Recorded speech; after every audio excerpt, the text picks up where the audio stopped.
اسلام سے تعلق نہیں، مذہب سے غیر مسلم ہیں یعنی سکھ ہیں، مگر وہ تاریخ رقم کر دیے کہ دو بھائیوں نے بہن کو بن مانگے وہ تحفہ دیا کہ بہن روتی رہی، ہاتھ جوڑتی رہی کہ بھائی مجھے یہ تحفہ نہیں لینا۔ یہ انڈیا کا ایک گاؤں کا واقعہ ہے۔ دو بھائیوں نے مل کر اپنی پوری فیملی کو اکٹھا کیا، جس میں سے صرف ان بھائیوں کی والدہ کو اور ان کی بیویوں کو پتا تھا، باقی کسی کو پتا نہیں تھا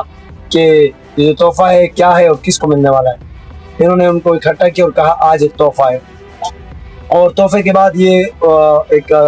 رستے پہ چل پڑے، اور جب منزل پہ پہنچے تو وہاں ایک گھر تھا۔ اس گھر کے گیٹ پر ایک کاغذ لگی ہوئی تھی، اور ایک بھائی نے اعلان کیا کہ اس کاغذ کے نیچے جس کا نام ہوگا، یعنی اس پلیٹ پہ جس کا نام ہوگا، یہ گھر اس کا ہے۔ اور جب انہوں نے وہ کاغذ ہٹایا تو ان کی اپنی بہن کا نام اس پلیٹ پہ لکھا ہوا تھا۔ بہن روتی رہی دیکھ کر اور ہاتھ جوڑتی رہی کہ یہ آپ لوگوں نے کیا کر دیا، یہ میں نے نہیں دیا۔ بھائی نے یعنی آنسو والے لہجے میں کہا کہ میری بہن یہاں تک پہنچنے میں کئی سال لگے، بہت محنت کی، یہ تمہارا ہی۔ میں کہتا ہوں یہ بہن خوش نصیب، میں کہتا ہوں وہ ماں خوش نصیب ہے، میں کہتا ہوں یہ صرف ان مردوں کا کردار نہیں ہے اس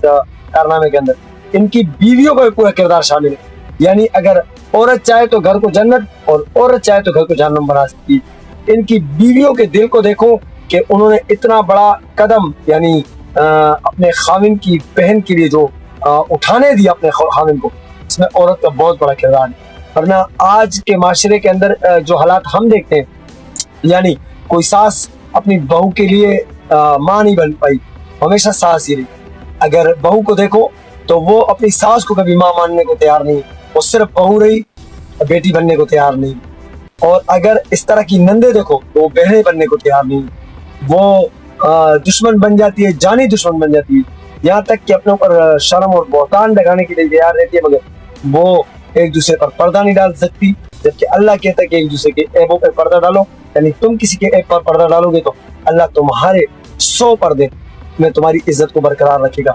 یہاں پر بھائیوں نے مجھے حیران کیا، اور ان کی جو بیویاں ہیں انہوں نے مجھے حیران کیا۔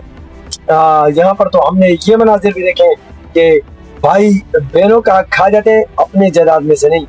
اپنے والد کی ملی ہوئی وراثت میں سے جائیداد میں سے حصہ کھا جاتے ہیں اور ڈکار نہیں مارتے، اور پھر اسے تانے دیتے، تمہیں شرم نہیں آتی ہے، تم حصہ مانگ رہی ہو۔ وہ بہن اگر کورٹ کچہری کے چکر لگاتی ہے، پھر کہتی ہے کہ ہماری عزت تباہ کر رہی ہے۔ اور یہاں تک کہ میں نے بھائیوں کو دیکھا ہے بیچارے اپنی بیویوں سے مجبور ہو جاتے ہیں، وہ یہ بھی کہتے ہیں کہ بہن مجھے معاف کرنا، میرے ہاتھ میں کچھ نہیں، سب کچھ میری بیوی نے پکڑا ہوا، یعنی جتنی بھی طاقت میرے گھر کی ہے نا وہ میری بیوی کے ہاتھ۔ ہم نے یہ مناظر بھی دیکھے، اور آج ہم نے یہ مناظر بھی دیکھے۔ اسلام سے کوئی تعلق نہیں، اسلام پاکستان سے کوئی تعلق نہیں، سعودی عرب سے تعلق نہیں، ہندوستان کے ایک گاؤں کے ایک سکھ پریوار کے دو بھائیوں نے وہ کارنامہ کیا تو خدا پہ یقین کرو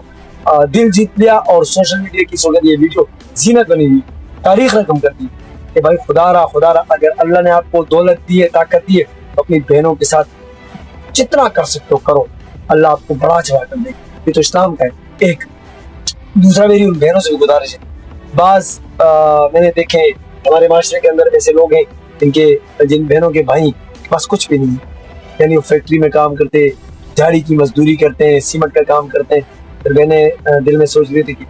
میرے بھائی، بہنیں میں سے کہتی ہوں خدا آپ یقین کرے،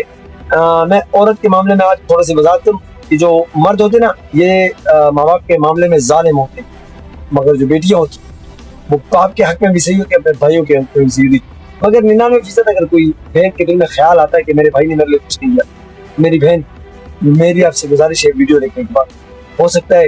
آپ جس بھائی سے ایکسپیکٹ کرتی ہے کہ یار یہ میرے لیے کچھ کرتا، شاید ہو سکتا ہے اس کو اللہ نے طاقت دی،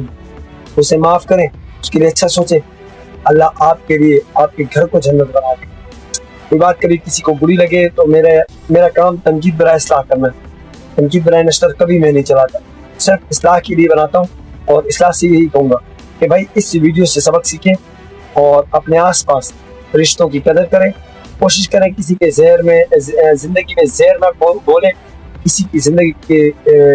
معاملات میں ایسے معاملات نہ کریں کہ قیامت کے دن آپ کی پکڑ ہو جائے. کسی کی غیبت نہ کرے, کسی کے لیے کھڈا نہ کھودے, کسی کے پیچھے برائی نہ کرے. اللہ آپ کا پردہ 100 پردوں کے پیچھے عزت بنا کے رکھے گا. ہمیشہ کہتا ہوں, آج بھی کہوں گا, آپ جب بھی دعا کریں ہمیں دعاؤں میں ضرور یاد رکھیے گا. السلام علیکم ورحمۃ اللہ.